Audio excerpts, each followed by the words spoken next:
and we're 45, 50 minutes into it. And then we finally get to the point where we're filing down this raw material. The square is made smaller by going into a machine where there are 6 planing heads. The first 2 planing heads cut 2 reference faces on the stick. Then all 4 faces are cut to create a uniform size. So it goes through a few stages of becoming a little smaller and a little more refined, where they see some of the qualities of the wood and then eliminate some of the problem wood.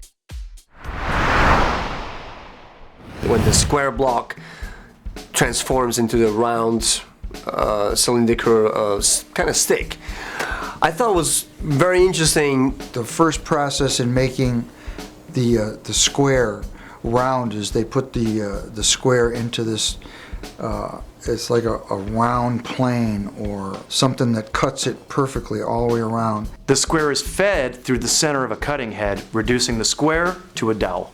After the square becomes a dowel, it goes through another inspection process, and it goes through a physical inspection process, and also they put everything on a conveyor belt, and it's looked at according to weight and straightness, and anything that doesn't meet the weight and straightness criteria is thrown out. Vic uses a laser that determines the straightness of the stick. A laser displacement sensor measures the distance down to a target which rests on the stick as it's rotated. As the target moves, the sensor finds the highest and lowest readings. That gives the measurement of the straightness of the dowel within thousandths of an inch. Every dowel is measured for straightness and is then sorted into one of 2 categories. Dowels that are very warped are burned in the boiler. Dowels that fall somewhere in between proceed to an intermediate operation to be sanded to correct any issues, then are sent to grinding.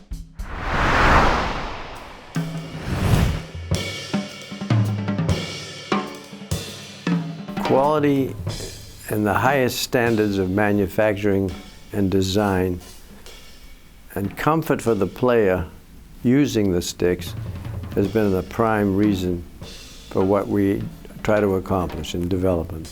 The story of Vic Firth drumsticks is one of those happy stories where it's just the quality keeps getting better. In an age when so many other things seem to be in decline, here's a product that is about as natural and old school as can be, a wooden drumstick, and yet made to the finest tolerances to ensure the best possible playing experience for a drummer.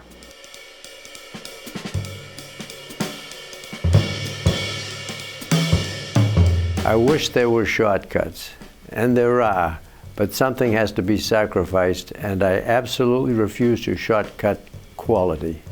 The user is guaranteed the best possible pair of drumsticks. As Dave was saying, you can always try to improve the efficiency of a manufacturing process so as to maximize profits for a company, but he said for the life of him he couldn't at this point think of a better way to make a drumstick, and I think he may be right. It seems like it's perfection really to that nth degree.